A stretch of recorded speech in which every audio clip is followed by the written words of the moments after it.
Hello folks, and welcome to our field planning and well planning one-on-one, actually 101 series, where we are going to be doing really great things. We're going to rapidly plan some field plans, create some deviation surveys, and show a lot of things in the 3D. So I got a little bit ahead of myself, but let's talk about what exactly I'll show you today. First, why is field planner and well planner important to this process within GeoGraphix, and what's different about this? And then the second thing I'll do today is I'll give you a demo. We'll create a field plan, we'll use well planner to create deviation surveys, we will export the results and the geoprognosis reports, and finally we'll see the whole thing in a 3D scene. Okay, so the first thing, why are we doing this, field planner and well planner, using these applications with the GeoGraphix Pro package? Well, take a look at this. Before, think about the way you plan some wells today. Some people do it by drawing some sticks on the map. And an example of this is just taking your pencil tool and doing this. There's a couple of issues with it, right? First, it's really hard to update, and it's hard to save those sticks. And second of all, if you're trying to do any modifications or save them, you're saying to yourself, please, no, it's just hard to manage. Okay, so we decided to make a better way, and the better way is over here. We decided to automate the process, which includes we make the layouts with field planner. Okay. We also include your leases and active tracts in your plans. We take account of that. Third, we make the deviation surveys with well planner.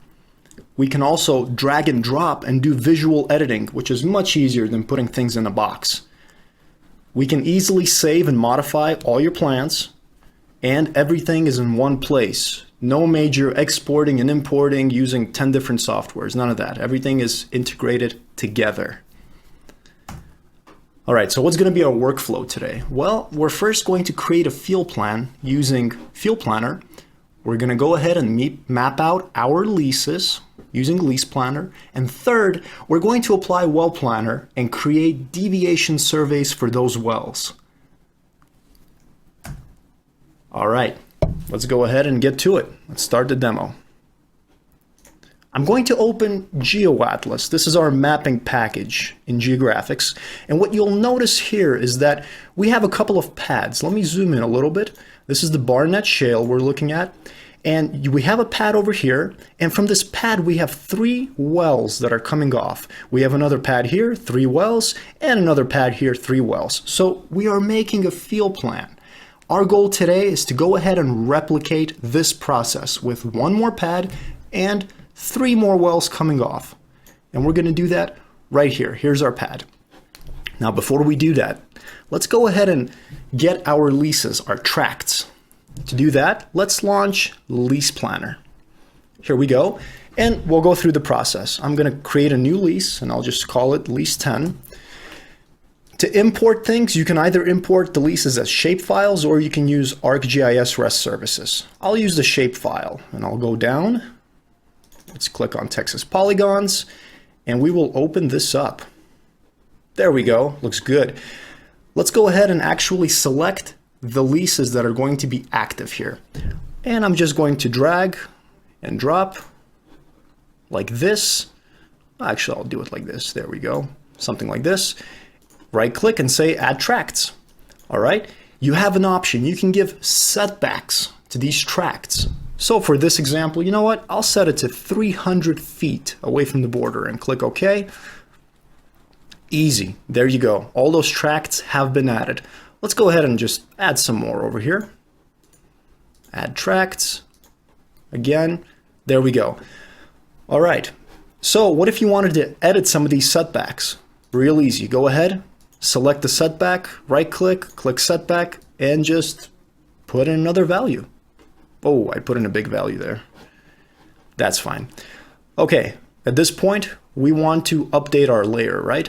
Click Update Layer.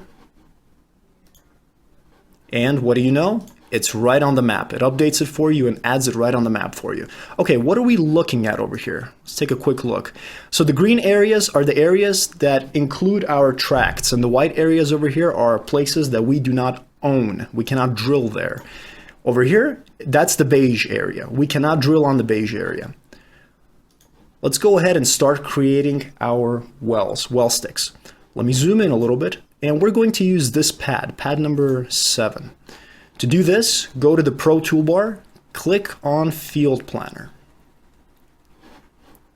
There we go, it comes up. Click New, and let's give it a name. There we go.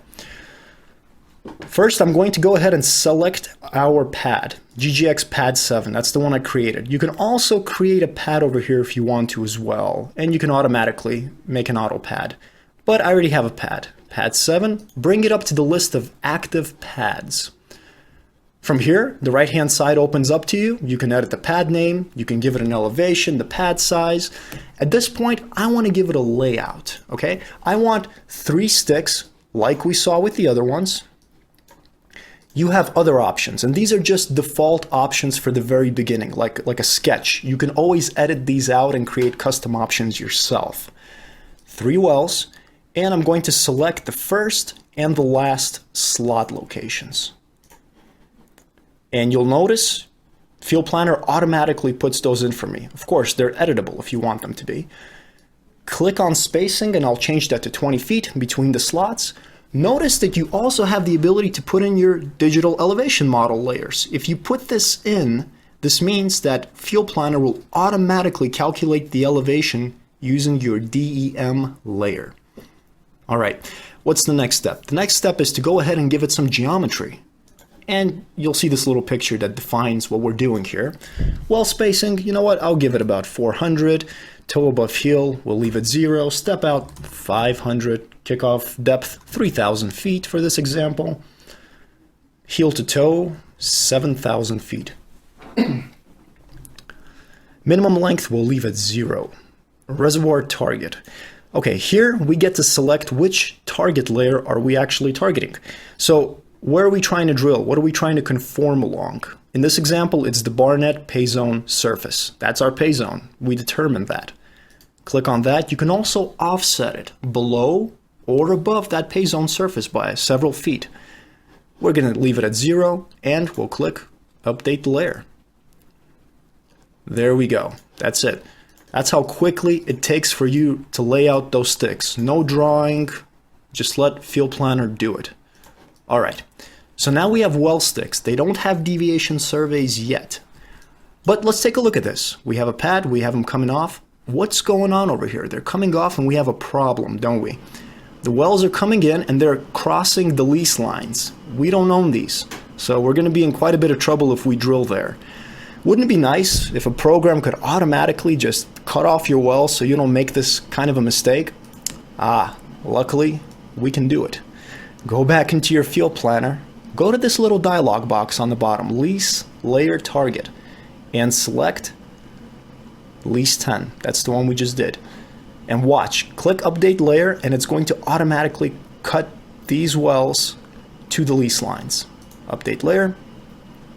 There you go. No thinking, it just does it for you automatically. So you're not in a bad spot. All right, what's the next step? Well, we have well sticks. Let's go ahead and actually make them wells. Let's give them deviation surveys. And we can do that by using Well Planner. To launch Well Planner, go ahead and launch it from here.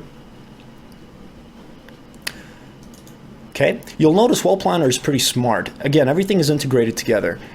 Field Planner had a pad, 3 wells. Well Planner automatically knows, hey, you're doing this pad with these 3 wells. So let me zoom out a little bit. Go into Well Planner, and I'm going to select the first slot. The workflow here is left to right.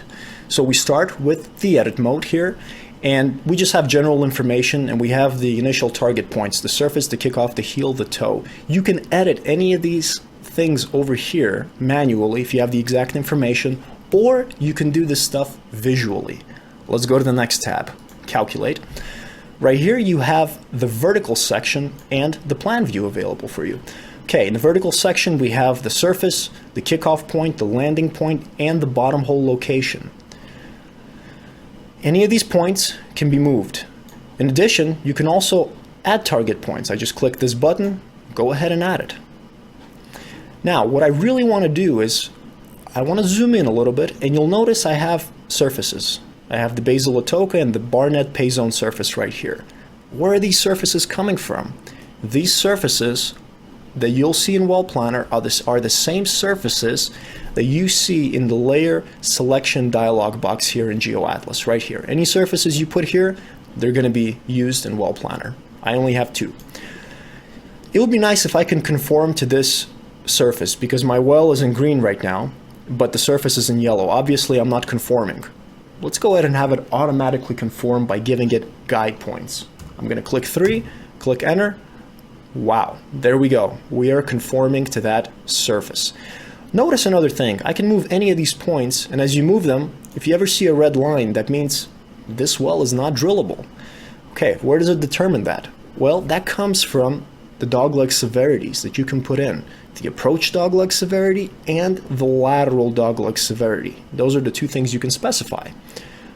All right, so let's go ahead and move it back into its valid position. Great. Plan view, same thing. You can move points if you want to. Really great. We're done with this screen. Let's go to 3D view. This is a preliminary 3D view within Well Planner. Simple, just to give you an idea that your well looks realistic enough. We go to survey. You have your survey generated. If you want to export it out and use it somewhere, we made a really easy export. Go ahead and put it into Excel, and then you can take it from there on out. What about geoprogs? You have to hand this stuff off to your drillers, right? It'd be nice if we can generate some geoprogs. Well, let's go ahead and do it. What we're going to do first is at this point, when I'm ready to drill this well, or I'm pretty sure I'm going to be drilling it, I'm going to actually save it in the database from Field Planner. Initially, we don't save anything in the database, and there's a reason for it. We don't want to clutter your database up. We want to keep it clean and make sure that you have the flexibility to add and delete field plans without cluttering your database up. All right, we saved it. Let's go back into Well Planner, click Geoprogs, and what do you know? We have a geoprognosis report generated. Now you have the intersection where the well intersects your surfaces. Again, the surfaces that are used for the geoprog are going to be the same surfaces that are used in Well Planner. In other words, any surface that you put over here in your layer selection dialog box. Great, and we can export those surfaces into Excel.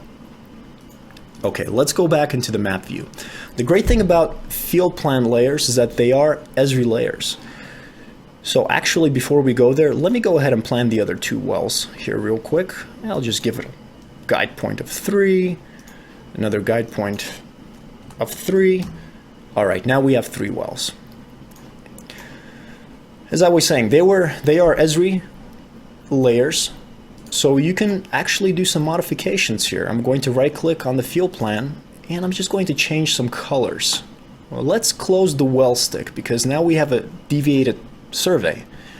And we click on deviated path, and you know what? I'm going to give it a weight of 1, and I don't know, make it blue. There we go, much easier to see. Here's the cool part. If you ever need to move or modify something over here, it's really easy to do. Watch this. Everything is integrated together. So if I make a change in Well Planner, you see how that gets reflected right on the map? So I can look at the map and say, I see a hazard over there, and let me do something about that. I can easily move it in Well Planner and avoid it. Any changes you make to here also updates on the map. Well, what about the map?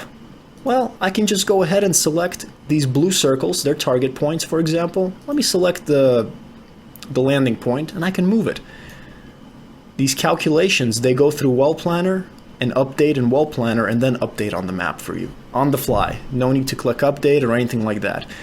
If you want to pick up the entire pad, and you want to move it to a different location, you can go ahead and do that as well. So we're really flexible here when working with a lot of field plans or pads on your map. All right, great. What's the next step? Well, you know what we're going to do now? We're going to show you this in a 3D scene. This is going to be really cool. How do we do that? Well, we have this little feature called Pro 3D. All right, and we're going to launch it. How does it work? First of all, let's go to our well base layer. Here's the thing. We're going to see the things that we want to see in 3D. We're going to create a 3D region by clicking this rectangle box. And I'm going to say, you know what? I don't want the entire region. I just want a certain region to see in 3D. I'm going to create a box around it. This looks good. That's all I want to see. I'm just going to give it any name. And that's it. All you do is you display it in 3D. Click that button. Now, what's going to get displayed? The things that get displayed are these items, again, in your layer selection dialog box. Any surfaces, any field plans, any well-based layer, any culture layers, all of these layers are going to be displayed in 3D. There you go. Now take a look. 3D has a tree over here with the wells, with the surfaces, and the images. I'll turn off the image, and I will zoom in a little bit. I will open the surfaces. I don't want to see the Atoka, so I'll turn that off. Now that's the Barnett pay zone surface right here. Let's go ahead and zoom in a little closer. Alright, what do you see? What you see here are, there you go, those are the 3 pads that we had and the 3 wells coming off each pad. What about this? Well, these are the wells that we have just created. Some other cool things you can do here, for example, to give you a better idea for analysis is, you know what I'm going to do? I'm going to overlay this with my digital elevation model, just to give me an idea, where am I located? There you go. This is not flat. This is not a flat surface. These wells actually conform to this surface. Okay, the other thing I'm going to do is I want to put my lease layers on there. Do you see that? We are cutting off our wells right before we hit the leases that we don't own. So you can put any of the GeoGraphix layers on any of the surfaces within the 3D. That's pretty powerful stuff for analysis. Okay, what else? I want to show you something else. I talked about integration before. Here's the thing. You know what I want to do? I want to put Seismic. I want to put Seismic around my well. Easy. Do that in 3D. Display, Seismic. I have Seismic around my well. You know what I want to do now? I want the Seismic to help me plan where I should put my target points. So I'm looking at this, and on the other screen, let's say, I have my well planner. So what I can do now is, let me move it to a better location here. A little bit tougher on one screen, isn't it? I can move any of the points on here, and they will automatically actually update. Let me click on this well. I had the wrong well selected, folks. You see that? I'm moving something in Well Planner. It automatically updates on the Geo Atlas map in 3D and in Well Planner. That's what makes this thing beautiful. And that's it, folks. That's how easy it is to plan your wells. Go ahead at this point. If I wanted to do it, I could just repeat the same procedure and get a lot of these well sticks, a lot of these plans on my map, and best of all, modify them with ease. Alright folks, at this point, I'm going to go ahead and conclude what you just saw today. What we did was, we created a field plan. With Field Planner, we made deviation surveys with Well Planner. We saved things to the database and exported the geoprognosis report within Well Planner. And finally, we showed it all in one cohesive 3D scene. We have increased the number and the topics of our public training classes. If you're interested in learning a new capability within GeoGraphix, feel free to register for a class using the link below. And finally, any quotation requests can be sent to products@lmkr.com, or you may also contact your regional sales manager. Until the next one, we'll see you soon.